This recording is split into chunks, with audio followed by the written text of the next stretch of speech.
So hello guys, my name is Ravi Shukla and in this video I'll be discussing a project with you जो मैंने 2 महीने पहले बनाया था। The project is in Python, तो आपको पाइथन की बेसिक अंडरस्टैंडिंग होनी चाहिए। उसके अलावा ऐसा कोई प्री रिक्विजिट नहीं है। क्लाउड वगैरह के बारे में थोड़ा पोस्टिंग वगैरह मैं बताऊंगा, वो मैं फ्रॉम स्क्रैच बता दूंगा। तो ओके, सो प्रॉब्लम क्या है, मैंने प्रॉब्लम क्या सॉल्व की है पहले उस पर बात कर लेते हैं। तो प्रॉब्लम ये है कि जो निफ्टी 50 के जो स्टॉक्स होते हैं इनका हिस्टोरिकल डेटा इंटरनेट पे प्रेजेंट नहीं है, उनकी एपीआई फ्री अवेलेबल नहीं। पेड वंस होती हैं बट फ्री में कोई भी ऐसे अवेलेबल नहीं। तो उसके लिए हमारी रिक्वायरमेंट क्या थी कि हमें हर like every half an hour हमें स्टॉक प्राइसेस को ट्रैक करना रहता था। तो 9:15 मार्केट स्टार्ट होती है, 9:15 से लेके 3:30 पे एंड होती है, उनके बीच में ऐसे 9:15 9:30, फिर उसके बाद आपका 10 बजे, 10:30, 11:30, 12:30। तो उनके गिने चुने हमारे पास लिस्ट ऑफ ऑप्शंस रहते हैं, लिस्ट ऑफ स्टॉक्स होते थे कह सकते हैं। तो उन लिस्ट ऑफ स्टॉक्स की हमें जो प्राइस है उनको ट्रैक करना रहता था बस, और उनको एक एक्सेल शीट में डंप कर देना। तो ये थी प्रॉब्लम। अब इसको कोड करने के जो चैलेंजेस आए वो मैं आपके साथ सबके साथ शेयर करता हूँ। तो हम आ जाते हैं कोड पे सीधा।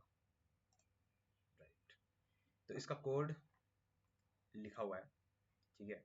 मैं इस वीडियो का स्कोप ये नहीं है कि मैं लाइन बाय लाइन कोड लिख के आपको बताऊंगा, बट कोड में हो क्या रहा है उसकी ईच एंड एवरी डिटेल मैं आपको इसमें दिखाने वाला हूँ।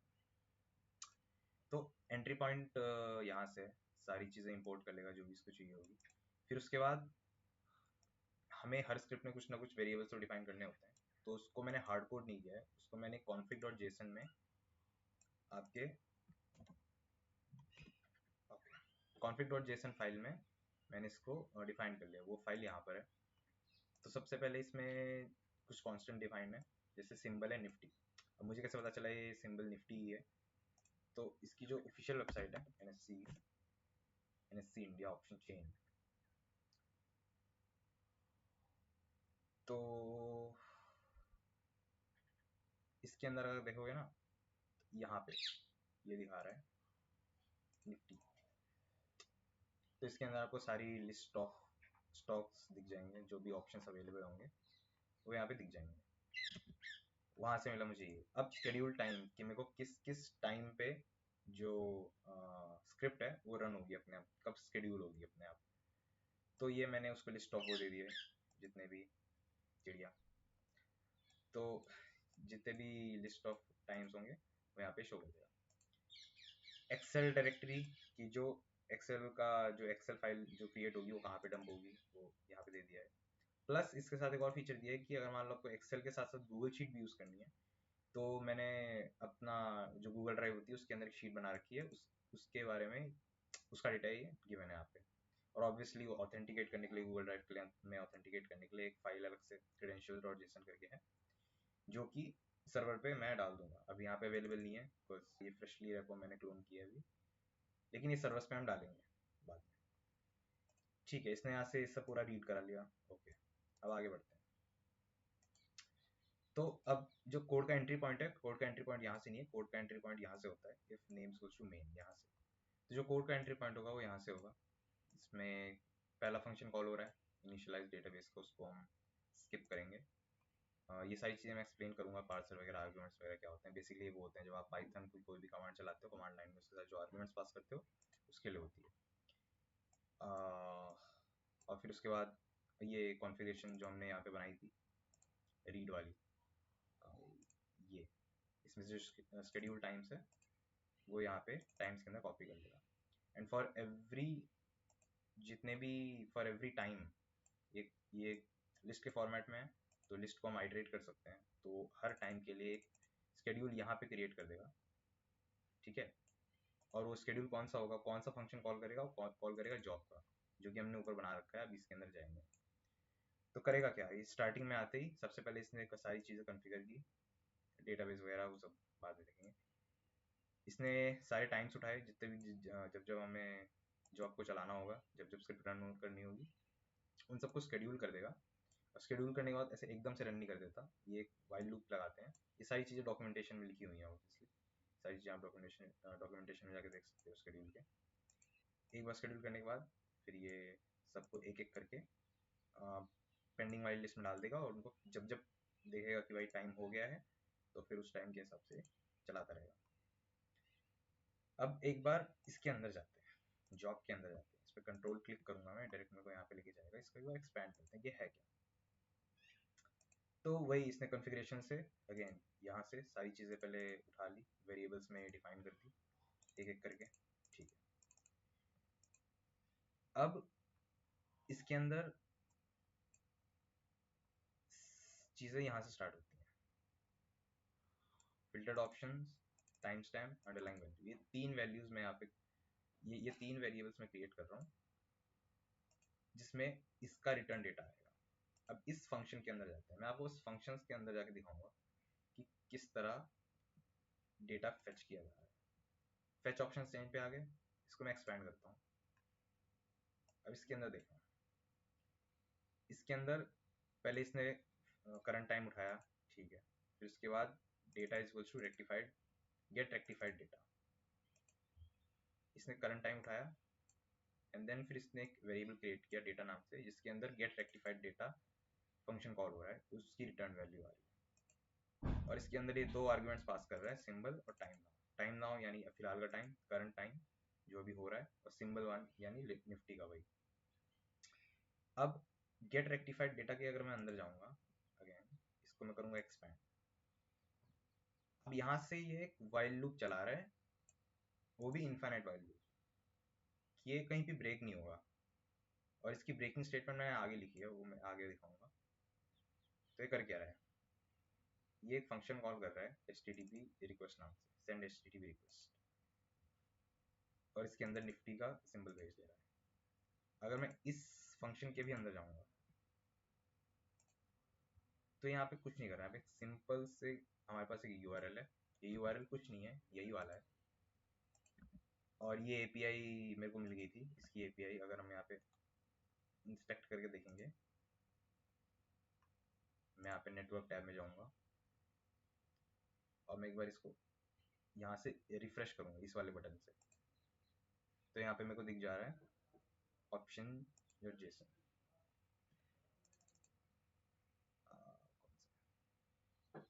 तो मेरे को यहाँ पे दिख जा रहा है ये, और इसके रिस्पॉन्स में इतना बड़ा डेटा आ रहा है। ये डेटा क्या है, ये डेटा वही है जो हमें चाहिए एग्जैक्टली ऑप्शंस के। और इसको अगर मैं ऐसे यहाँ पे भी जाके दिखाऊं,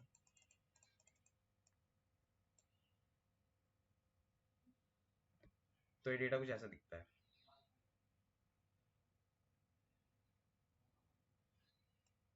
अब इतने बड़े डेटा के अंदर जो हमें चाहिए वो कैसे मिलेगा, बस उसी के लिए पूरी स्क्रिप्ट बनी हुई है। तो इसको कर देते हैं क्लोज, इसके अंदर वापस आते हैं। हमने URL डिफाइन किया, एक नया सेशन क्रिएट किया रिक्वेस्ट भेजने के लिए, और हमने उस पर एक गेट रिक्वेस्ट भेज दी URL के अंदर, लेकिन उसके साथ साथ कुछ हेडर्स भी भेजे हैं। ये हेडर्स किस लिए डिफाइन करें हैं, ये हेडर्स इसलिए डिफाइन करें हैं ताकि जो सर्वर है NSC का, जो API है, उसको पता चले कि ये जो रिक्वेस्ट आ रही है ये किसी स्क्रिप्ट से नहीं आ रही है। वरना अगर उनको पता चलेगा कि ये किसी स्क्रिप्ट से आ रही है तो वो इसको थ्रॉटल कर सकते हैं, हो सकता है इसको ब्लॉक कर दें या कुछ कर दें। तो उसके लिए हमने कुछ ऐसे कुछ ऐसे हेडर्स भेजे हैं जिससे उसको लगे कि जो रिक्वेस्ट आ रही है वो किसी स्क्रिप्ट से नहीं आ रही है, किसी ब्राउजर से आ रही है। क्योंकि अभी हमने ब्राउजर से इसको एक्सेस किया तो एक्सेस हो रहा था। इसका मतलब अगर हम इसको ऐसा ऐसे हेडर्स भेज देंगे, ये यूजर एजेंट वगैरह, तो उसको लगेगा कि हाँ ये जो रिक्वेस्ट आ रही है जेन्युइन ब्राउजर से आ रही है, इस टाइप के ब्राउजर से आ रही है। इसके अंदर जाते हैं, ठीक है, हमने रिक्वेस्ट भेजी और हमें रिस्पॉन्स मिल गया। अब ये जो सेंड HTTP रिक्वेस्ट थी ये कंप्लीट हो चुकी है। अब हमें किसी और फंक्शन के अंदर जाने की जरूरत नहीं है। अब यहाँ से रिटर्न कर देगा। जब ये रिटर्न करेगा डेटा, तो डेटा इसके अंदर आ जाएगा। अभी जो भी मैंने इतना बड़ा डेटा दिखाया था ना आपको, यहाँ पे जो इतना बड़ा डेटा दिखाया था यहाँ पे पूरा का पूरा, चल जा, ये जो इतना सारा डेटा था, पता नहीं कितने KB का डेटा है, ये MB का तो नहीं होगा, KB का होगा। ये सारा इस छोटे से वेरिएबल के अंदर आ चुका है, ठीक है। ठीक है, आगे बढ़ते हैं। अब इसके अंदर एक एज केस भी है कि क्या पता, कभी कभी क्या होता है कि जब 9:15 हो रहे होते हैं तो वो डेटा कभी कभी एम्प्टी रिटर्न कर देता है, ब्लैंक डेटा, कुछ भी उसमें नहीं होता है, जो इतना बड़ा दिखाया है वो नहीं होता, कुछ भी नहीं होता, ब्लैंक होता है। तो उस एज केस को सॉल्व करने के लिए यहाँ पे एक कंडीशन लगा रखी है कि अगर डेटा ना मिले तो सिंपली बोल देना डेटा नॉट अराइव्ड है, और 5 सेकंड के लिए स्क्रिप्ट रुक जाएगी वहीं पे, और फिर अगले लूप पे कंटिन्यू करेगी, फिर इन सबको रन नहीं करेगी नीचे वाला, ये सारे वाइल के अंदर ही, सी ये सब वाइल के अंदर ही, ये सब रन नहीं होगा, ये सब रन होगा तो एरर दिखाएगा ना, तो कंटिन्यू कर देगा।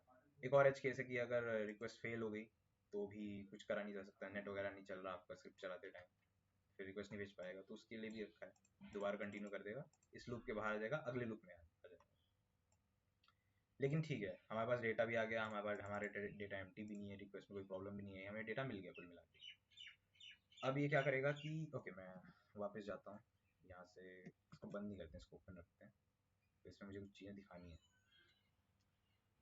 बस इतना बड़ा डेटा है, लोड होने में इतना टाइम लगा रहा है। इसके अंदर टाइम स्टैम्प करके एक वो है, टाइम स्टैम्प, ये जो डेटा है ये किस एग्जैक्ट उसका है।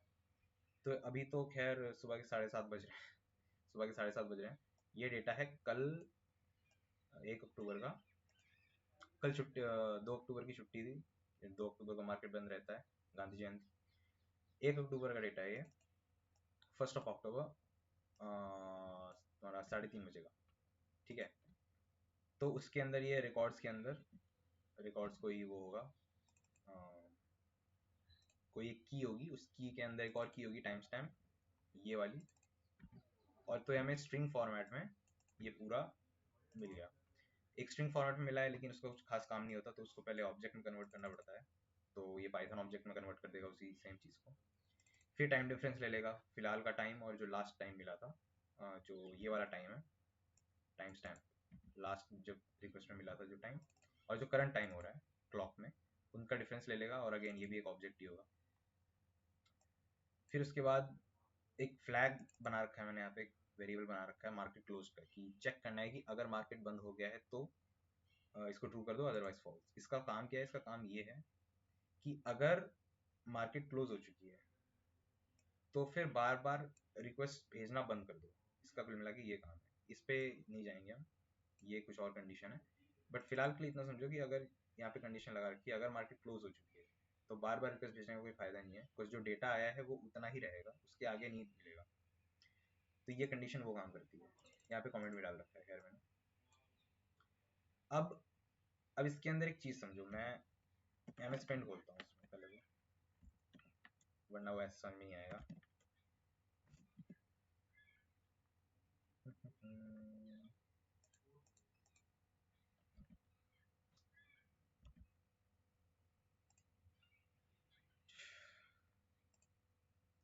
तो इसमें एक प्रॉब्लम क्या थी जो बनाते टाइम में फेस कर रहा था, वो ये था कि जैसे मान लो ये टाइम लाइन है, ये है 9:15, ये है उसके 15 मिनट बाद, ये है उसके आधे घंटे बाद, आधे घंटे बाद, सॉरी आधे घंटे बाद, आधे घंटे बाद, ऐसे। तो अगर ये मान लो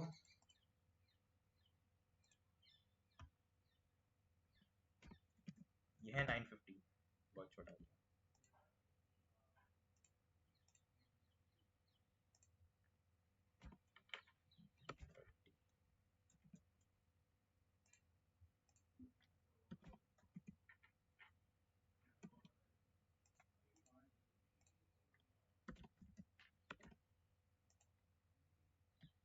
तो एक प्रॉब्लम जो मैं फेस कर रहा था वो ये था स्क्रिप्ट को बनाते टाइम, कि जो डेटा में मिलता था वहां से वो रियल टाइम, तो एक प्रॉब्लम जो मैं फेस कर रहा था बनाते टाइम वो ये था कि जो डेटा था वो, जैसे मान लो अभी मैंने 9:30 पे रिक्वेस्ट भेजी, तो हो सकता है मेरे को जो डेटा मिले वो 9:29 का हो, वो एग्जैक्ट ज़रूरी नहीं कि मैंने अभी डेटा भेजा तो अभी ही एकदम इसी टाइम का मेरे को डेटा दे देगा, वो हो सकता है 1 मिनट या 2 मिनट पहले का डेटा दे।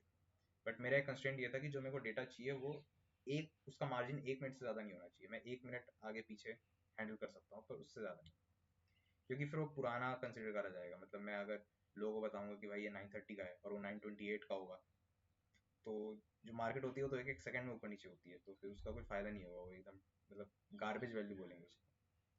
कंस्ट्रेंट था अपने पास खाली 1 मिनट का, तो अगर मान लो पेंसिल बेस पेंसिल, अगर मान लो मेरे पास ये है, ठीक है, इसको थोड़ा जूम कर लेता हूँ।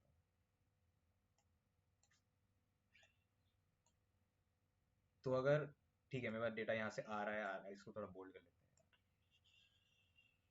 ठीक है, वेट।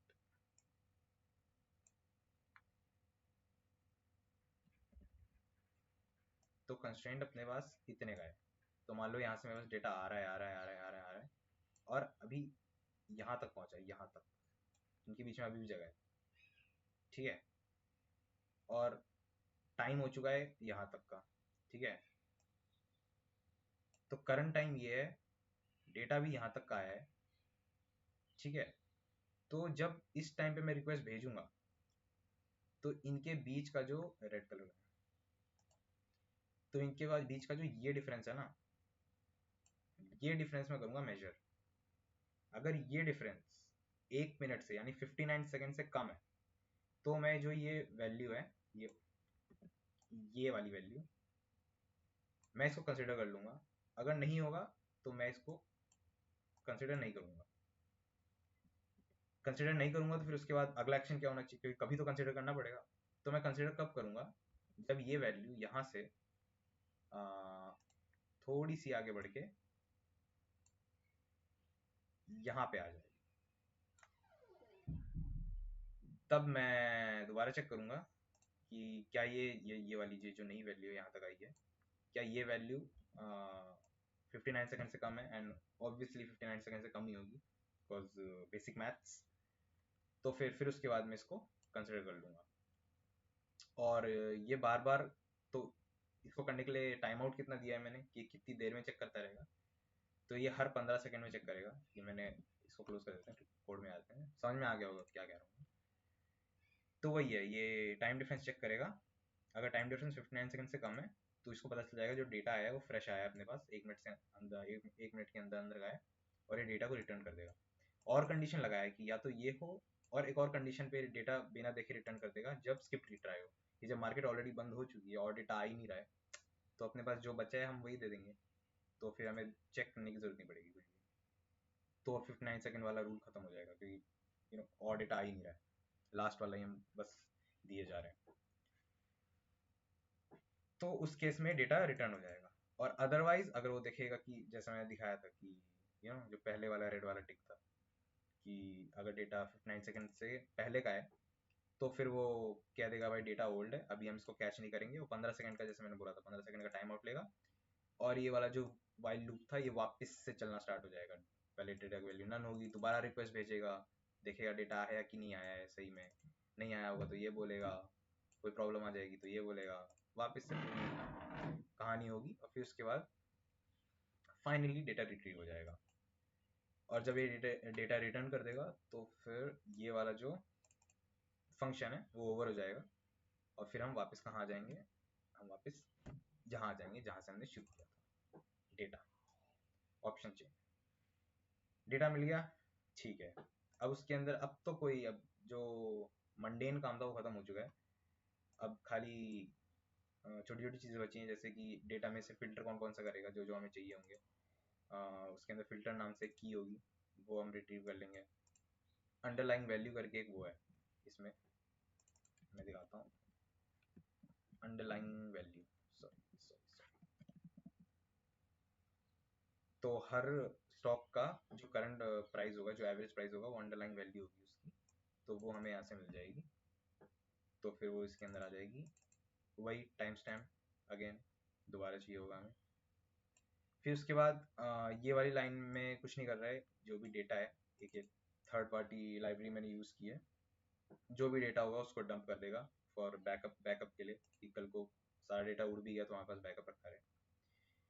फिर उसके बाद फिल्टर्ड ऑप्शंस, तो हमें हमें सारे, हमें जितने भी हैं ये कितने 1584 अंडरलाइंग वैल्यूज हैं, हमें सारी की सारी नहीं चाहिए, हमें कुछ कुछ ऑप्शंस चाहिए। तो जैसे ये हमें सारे तो चाहिए नहीं होंगे, हमें खाली कुछ कुछ चाहिए होंगे। तो जैसे मान लो ये आज की डेट का है 3/10/24, तो मान लो हमें 3/10/24 का कॉल ऑप्शन चाहिए, CE, और कौन से प्राइस पे, 23,800। तो हमने उसको ट्रैक कर रखा होगा, तो फिर वो उन प्राइजेस को उनकी एक लिस्ट बना लेगा, और ये टर्नरी ऑपरेटर कहते हैं इसे, फॉर लूप में लगा रखा है, तो उनको इसमें रिटर्न कर देगा। और फिर उसके बाद यहाँ से पूरे फंक्शन को 3 वैल्यू प्रोवाइड करेगा, जो एग्जैक्ट 3 वैल्यू हमने यहाँ पे कैच की थी। पहली थी फिल्टर्ड ऑप्शंस की, कौन कौन से ऑप्शंस चाहिए। दूसरा टाइम स्टैम्प, वही जो लास्ट ट्रेडिंग प्राइस का टाइम स्टैम्प था, और उसकी अंडरलाइन वैल्यूज जो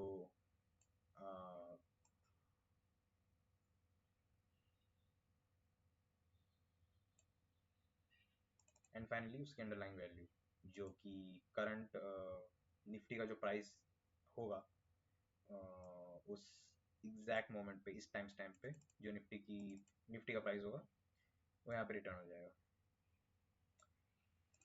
फेच ऑप्शन चेन खत्म हो गया, पूरा फंक्शन ओवर हो चुका है, अब इसमें ज़्यादा कुछ नहीं बचा है।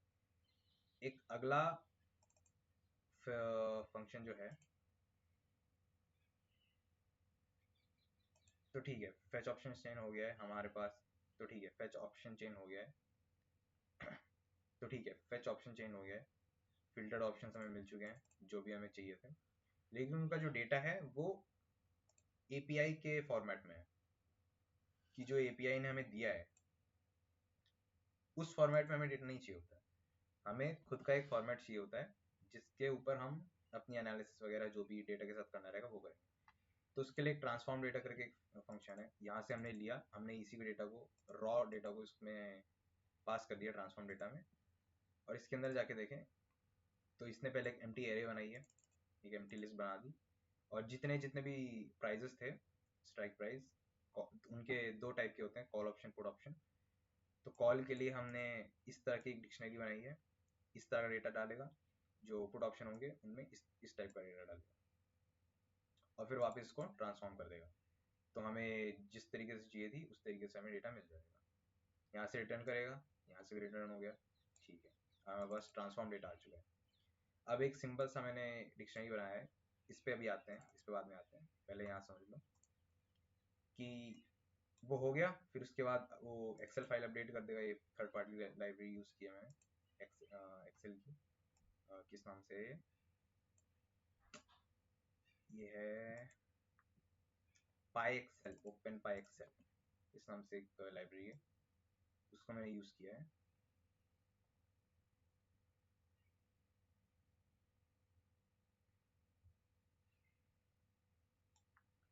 उसके अंदर एक्सेल का फाइल नेम जो वहाँ पे कॉन्फ़िगर करा था इस नाम से रिपोर्ट के अंदर, वो ले लेगा।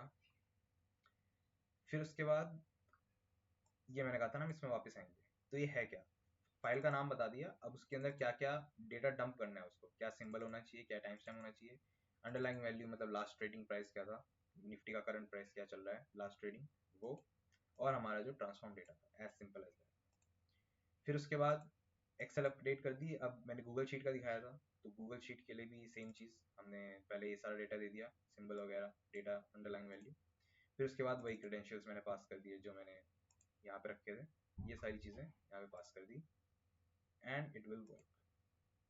जो स्प्रेडशीट, गूगल शीट अपडेट करने के लिए जो लाइब्रेरी यूज़ की है वो है जी स्प्रेड करके, बहुत अच्छी लाइब्रेरी है, ठीक है। इसके अंदर लाइक पूरे गूगल शीट में एक एक कोई भी चीज़ करनी होती है, एक एक चीज़, चाहे आपको शीट्स वगैरह से काम कराना हो या मल्टीपल शीट पे एक साथ काम करना हो, उन सब के आपस में कुछ लिंक बनाने हो, वो सारे आराम से बन जाते हैं। तो ये हो गया, तो ये था आपका कुल मिला के जो जॉब फंक्शन था। और ये कब कब रन होगा, ये एवरी, जब भी हमने कॉन्फ़िगर कर रखा होगा इन टाइम पे ये रन करता रहेगा, तो ये इस टाइम पे इसको रन करता रहेगा। अब इस पे आ जाते हैं थोड़ा कि ये जो है, अब इस पे आ जाते हैं थोड़ा, ये जो है वो क्या है, ये मैंने पहले क्यों नहीं बताया, ये मैंने पहले इसलिए नहीं बताया क्योंकि ये जो चलो इस पे स्टार्ट करते हैं, इनिशियलाइज डेटाबेस। तो ये कुछ नहीं करता, जो मैंने यहाँ पे दिखाया था ना, ये तो मैंने जो यहाँ पे दिखाया था ना, ये डंप डेटा टू एसक्यूएलाइट, जो बैकअप रखने के लिए डेटा डंप करता था, बस वही है उसका उसका डेटाबेस अगर नहीं क्रिएट हो रखा है, अगर ये स्क्रिप्ट आप पहली बार चला रहे हो तो डेटाबेस क्रिएट होना चाहिए पहले से, तो ये वही करता है, ये क्रिएट कर देता है टेबल इफ नॉट एग्जिस्ट, तो इन सब चीज़ों को ऑलरेडी अपने आप क्रिएट कर देगा अगर फर्स्ट टाइम रन हो रहा है। बाद में रन हो रहा है तो उसके बाद ऑब्वियस सी बात है कि ये सारी चीज़ें ऑलरेडी इनिशियलाइज होंगी तो इसलिए मैंने नहीं बताया, वो बहुत बेसिक चीज़ है। आर्ग्यूमेंट्स क्या हैं कि जब मैं आर्ग्यूमेंट्स क्या हैं, ये आर्ग्यूमेंट्स क्या हैं, ये आर्ग्यूमेंट्स वो हैं कि जब मैं कोई पाइथन रन करता हूँ, जैसे पाइथन जब मैं इसको main.py रन करूँगा तो इसके आगे मैं कुछ ऑप्शंस भी दूंगा। फॉर एग्जांपल मैं इसको बताऊंगा कि भाई अभी सारे जो स्क्रिप्ट है वो अभी रन कर दो या फिर स्केड्यूल करो। तो इसमें दो ऑप्शन दे रखे हैं मैंने, या तो कि मुझे फ़र्क नहीं पड़ता कि कितना टाइम हो रहा है, घड़ी में 9 बज रहे हैं, 9:30 बज रहे हैं, 3:30 बज रहे हैं, 10 बज, कि मुझे फ़र्क नहीं पड़ता घड़ी में 10 बज रहे हैं, 11 बज रहे हैं, 9 बज रहे हैं, 9:30 बज रहे हैं, मेरे को बस अभी का डेटा चाहिए, मेरे को एग्जैक्ट अभी का डेटा चाहिए, मेरे को बाकी टाइम से कोई लेना देना नहीं है, मुझे शेड्यूल से कोई लेना देना नहीं है। तो हम यहाँ पे ऐसे माइनस माइनस इनिट नाउ कर देंगे अगर, तो ये जस्ट अभी का डेटा दे देगा और बाकी इसको लेना देना नहीं है शेड्यूलर से। अगर मैं खाली इनिट करूँगा तो ये स्क्रिप्ट को अभी से स्टार्ट करेगा और जब भी नया डेटा मिलेगा, जैसे निफ्टी का मैंने कहा था ना कि कब रियल टाइम का नहीं मिलता, 1 मिनट या 2 मिनट पहले का मिलता है, तो 1 मिनट 2 मिनट वेट करेगा और फिर उसके बाद जब नेक्स्ट वो जब भी नेक्स्ट एपीआई पे डेटा अवेलेबल होगा तब वो वाला देगा। तो ये फीचर्स हैं बस, इनके अलावा और इसका कुछ पूरे का कुछ काम नहीं है।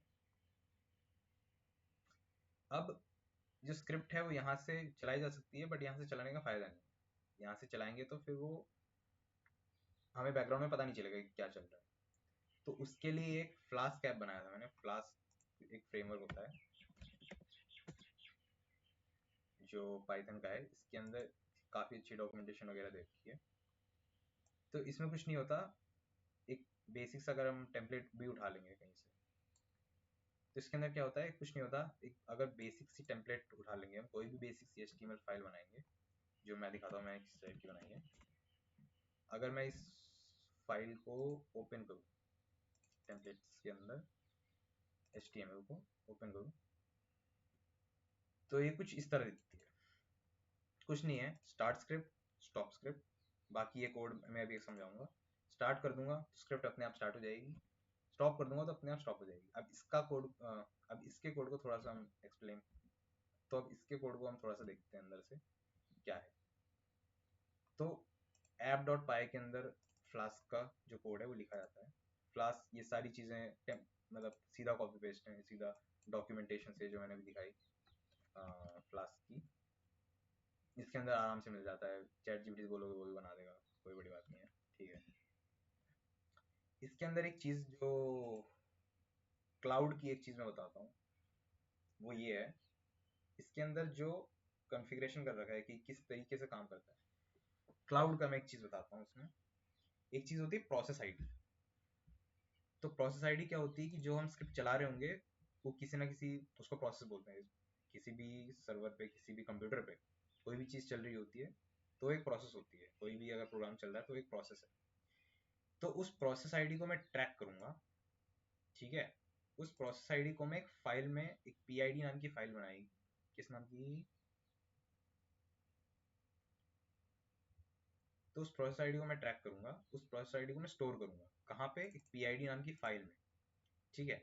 इसके अंदर भी बहुत सारे फंक्शंस हैं, सब छोटे छोटे हैं, सबका काम एक, इसमें भी बहुत सारे फंक्शंस हैं, इन सब फंक्शंस का बहुत छोटा छोटा काम है, पता ही चल रहा है। रीड PID, यानी कि इस फाइल को ओपन करेगा PID नाम की और उसको रीड कर देगा, उसके अंदर जो भी अगर कुछ डेटा होगा तो दे देगा, अदरवाइज नन रिटर्न कर देगा।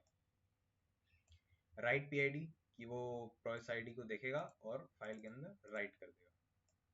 क्लियर PID कि अगर स्क्रिप्ट बंद हो चुकी है तो फटाफट वहां से प्रोसेस आईडी जो है, जो फाइल है, उस फाइल को डिलीट कर दो, उस फाइल की अब जरूरत नहीं है। टर्मिनेट स्क्रिप्ट की का एक यहाँ से सिग्नल क्रिएट कर रखा है कि जब प्रोसेस आईडी, जब टर्मिनेट स्क्रिप्ट की एक टर्मिनेट स्क्रिप्ट का एक टर्मिनेट स्क्रिप्ट का एक फंक्शन लिखा हुआ है कि जब ये प्रोग्राम बंद हो जाए, जब फ्लास्क की एप्लीकेशन बंद हो जाए, कि जब मैं अपनी वेबसाइट को डाउन कर दूं तो ये जो मेन स्क्रिप्ट जो शेड्यूलर बनाया था वो भी डाउन चला जाए। बिकॉज ऐसा नहीं होना चाहिए कि मैंने वेबसाइट बंद कर दी और स्क्रिप्ट अभी भी चल रही है, ऐसा होना नहीं चाहिए। तो तो ये चीज़ें तो ये चीज़ यहीं पे लिखी हुई है कि अगर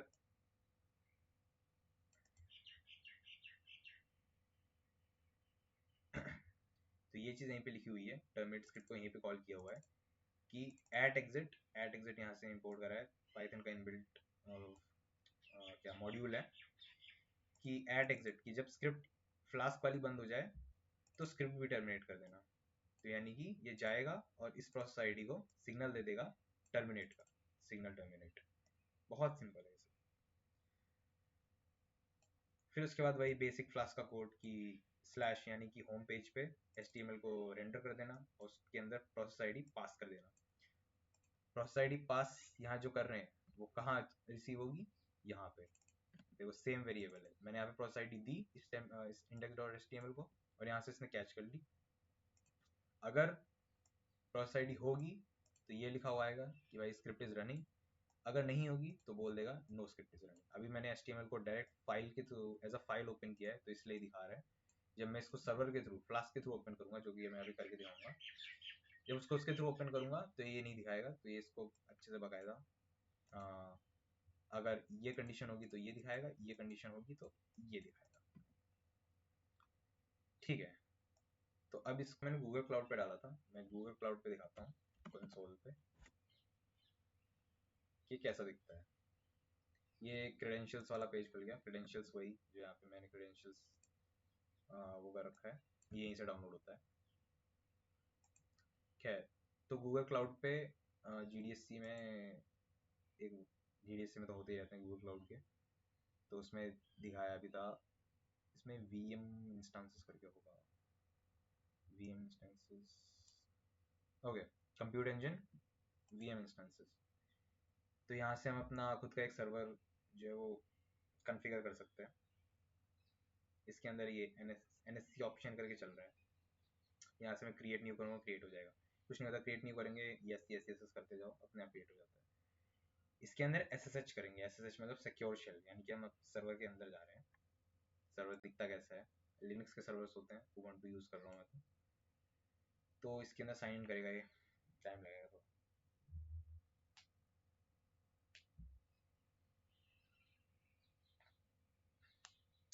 यस ऑथराइज।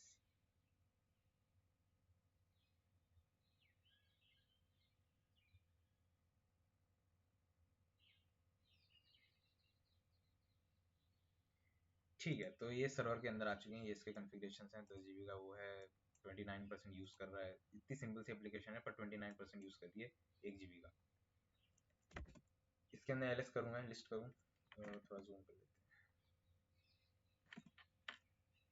तो NSE, एक सेकेंड,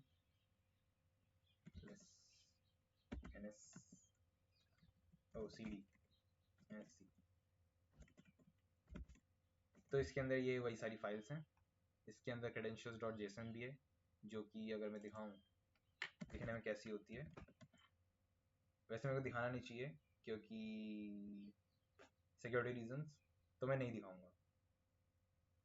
ओके, मैं नहीं दिखाऊंगा बिकॉज सिक्योरिटी रीजंस। तो ये है। अब इसको रन कैसे करते हैं, मैं रन करके दिखाता हूँ। क्लियर कर दिया पूरा।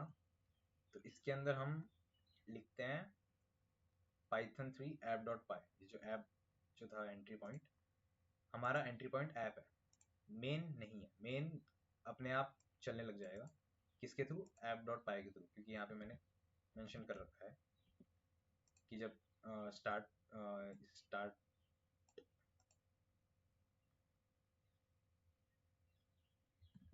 हमारा main entry point, main directly नहीं है, इनडायरेक्टली है, क्योंकि जब हम स्टार्ट को कॉल करेंगे, कैसे कॉल करेंगे, इसके थ्रू कॉल करेंगे। जब इस पर क्लिक करेंगे तो इस /start पे अपने आप एक रिक्वेस्ट जाएगी, यहाँ पे HTML के अंदर लिखा हुआ है कि जब मैं /start करूँ तो एक पोस्ट रिक्वेस्ट भेज देना कि जब मैं, ये यहाँ पे लिखा हुआ है HTML के अंदर कि जब स्टार्ट स्क्रिप्ट पे क्लिक करूँ तो स्टार्ट स्क्रिप्ट करके एक फंक्शन चलाना, और स्टार्ट स्क्रिप्ट क्या करेगा, स्लैश स्टार्ट पे एक पोस्ट रिक्वेस्ट भेजेगा जो कि सीधा यहाँ आएगी, और फिर यहाँ पे मेन डॉट पाई का एक प्रोसेस चला देगा, प्रोसेस, और फिर प्रोसेस चला देगा, और फिर उसके बाद राइट पी आई डी जो मैंने बताया था ना, प्रोसेस आई डी राइट कर देगा फाइल के अंदर, तो वो चलने लग जाएगी अपने आप। स्टॉप स्क्रिप्ट का दिखा देता हूँ। स्टॉप स्क्रिप्ट पे क्या है, स्टॉप स्क्रिप्ट पे भी सिमिलर सा है कि जब स्टॉप स्क्रिप्ट पे क्लिक करेंगे तो स्टॉप स्क्रिप्ट नाम का एक फंक्शन कॉल करेगा जो कि स्लैश स्टॉप पे एक पोस्ट रिक्वेस्ट भेजेगा जो कि यहाँ आएगा, यहाँ पे इस पे यहाँ पे आएगा, और यहाँ से PID रीड करेगा। अगर PID नहीं चल रही होगी, यानी कोई भी प्रोसेस नहीं चल रहा होगा, यानी स्क्रिप्ट चल ही नहीं रही है और तुमने फिर भी स्टॉप दबा दिया, तो कुछ नहीं करेगा, बोल देगा कि भाई नो स्क्रिप्ट इज रनिंग। और अगर होगी तो उस प्रोसेस आईडी को किल कर देगा और प्रोसेस आईडी को क्लियर कर देगा, उस फाइल को क्लियर कर देगा, जैसे मैंने यहाँ पे दिखाया। सिंपल, एकदम बेसिक। अब मैं इसको रन करके दिखाता हूँ। यहाँ पे नहीं करेंगे हम इसको रन, हमने यहाँ पे दबा दिया एंटर, अभी चलने लग गया, ठीक है। लेकिन ये जो यहाँ पे दिखा रहा है ना,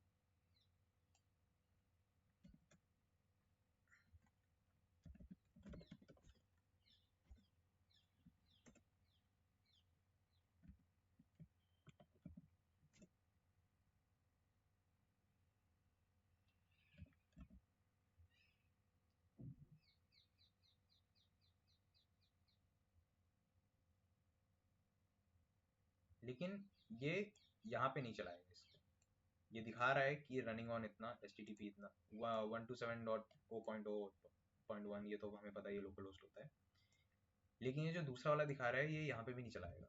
अगर मैं इसको यहाँ पे ब्राउजर में ओपन करूँ तो ये नहीं चलेगा, बिकॉज ये पब्लिकली अवेलेबल आईपी नहीं है, ये इसकी प्राइवेट आईपी है, इसकी पब्लिक आईपी नहीं है। इसकी पब्लिक आईपी जो है वो पता है क्या होगी, वो यहाँ से मिलेगी। ये दिखा रहा है ना एक्सटर्नल आईपी, यहाँ पे दिखा भी रखा है इंटरनल आईपी, यानी कि प्राइवेट आईपी 10.128, ये वो वाली है, ये प्राइवेट आईपी है इसकी, इसको खाली इन्हीं के नेटवर्क वाले एक्सेस कर सकते हैं। जो इंटरनेट के लिए पूरे पब्लिकली सबके लिए अवेलेबल होती है वो होती है एक्सटर्नल आईपी। तो अगर मैं इस पर क्लिक करूंगा, और अब आपको ये चल नहीं रहा क्योंकि इसका पोर्ट जो है वो 5000 है, ठीक है, यहाँ पे दिखा भी रखा है। तो अगर मैं इसको चलाना होगा तो मैं कोलन 5000 पे जाऊंगा, एंटर दबाऊंगा, तो ये चल जाएगा। फिलहाल के लिए नो स्क्रिप्ट इज रनिंग, और यहाँ पे इसने वो करना भी स्टार्ट कर दिया क्योंकि हम रिक्वेस्ट भेज रहे हैं, इस पर सब लोड हो रहा है, तो यहाँ पे दिखा भी रहा है। इसका फॉर्मेट थोड़ा अलग है, हेक्साडेसिमल है क्या पता नहीं, नहीं यूनिकोड है, यूनिकोड। तो अगर मैं इस पर स्टार्ट स्क्रिप्ट कर दूं, click, see script started successfully with PID, process ID इसकी 720069 है, और यहाँ से इसने शेड्यूलर कर दिया है स्टार्ट। अब मेरे को चेक करना है कि एक्चुअल में चल भी रहा है या फिर इसने ऐसे ही बोल दिया। अगर मैं इसको रिफ्रेश भी करूंगा तो ये प्रोसेस आईडी दिखाता रहेगा, script is still running, script is running on इतना, प्रोसेस आईडी इतना, क्योंकि हमने इसको फाइल में राइट कराया था, ये कहीं भी गायब नहीं होगा।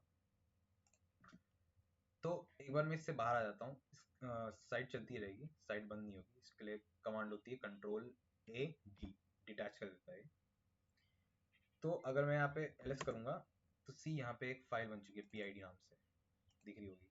तो अगर मैं vi करूँ या cat कर देता हूँ PID को, तो अगर मैंने cat किया PID तो ये यहाँ पे दिखा रहा है \n, यहाँ पे देता ही है। तो मैं इसको vi में ओपन करता हूँ, PID किया, ये देखो ये फाइल यहाँ पे दिखा रहा है 720069। इसको मैं बाहर आ जाता हूँ इससे। अगर मैं इसको स्टॉप कर दूं, stop, no script is running, refresh करूंगा, still no script is running, और मैं दोबारा ls करूं तो ये जो PID वाली फाइल थी ये अब गायब हो चुकी है। वर्किंग जैसा बनाया था एकदम वैसा काम कर रहा है। तो मैं इसको एक बार दोबारा चला देता हूँ, स्टार्ट स्क्रिप्ट। अब सी PID चेंज हो चुकी है बिकॉज हर बार नई प्रोसेस आईडी ऑटो जनरेट होती है। तो अगर मेरे को देखना है कि PID सही में चल भी रही है या बस ऐसे ही कुछ बोल रहा है, तो उसके लिए एक कमांड होती है netstat lnptu। मैं इस पे एंटर दबाऊंगा तो यहाँ पे मेरे को दिखा देगा 720013 पे पाइथन की एक स्क्रिप्ट चल रही है जो कि हमारी वाली फाइल है। अब एक क्वेश्चन आप लोग का ये आ सकता है कि भाई यहाँ पे तो पीआईडी कुछ और दिखा रहा था, यहाँ पे पीआईडी कुछ और दिखा रहा है, ये कैसा प्रॉब्लम है, ये क्या चीज़ है, ये तो गलत है। तो यहाँ पे ध्यान देने वाली बात ये है, ये जो प्रोसेस आईडी यहाँ पे दिखा रहा है, ये इस स्क्रिप्ट की नहीं है, ये इस ब्राउजर की है, ये फ्लास्क वाले ऐप की है। तो कुल मिला के ये जो टर्मिनल में दिखा रहा है यहाँ पे, ये जो प्रोसेस आईडी है ये है app.py की, और जो यहाँ पे दिखा रहा है ये है main.py की। तो इसमें ये डिफरेंस है, ठीक है। अब इसका डेटा एक्चुअल में आ रहा है कि नहीं आ रहा है वो चेक करने के लिए हम उस पर जा सकते हैं। तो क्या था, ये शीट का लिंक है जहाँ पे ये सब कहाँ डिफाइंड है, ये सब क्रेडेंशियल्स के अंदर डिफाइंड है। जो मैंने क्रेडेंशियल्स वाली फाइल दिखाई थी, ये वाली, इसके अंदर जो सर्वर पे मैंने डाल रखी थी, उसके अंदर ये सारा डिफाइंड है कि कौन कहाँ पे कौन सी शीट है, बेसिकली शीट की आईडी क्या है और किसके अंदर ये सारा है। टाइम डेटा के अंदर आ रहा है सारा, टाइम डेटा भी हमने यहाँ पे डिफाइन कर रखा है। Time data option rating data sheet का नाम है और टाइम डेटा टाइटल का नाम है, ठीक है। तो इसके अंदर हमारा जितना भी सारा आ रहा है पुराना डेटा, वो सब हमें मिल चुका है।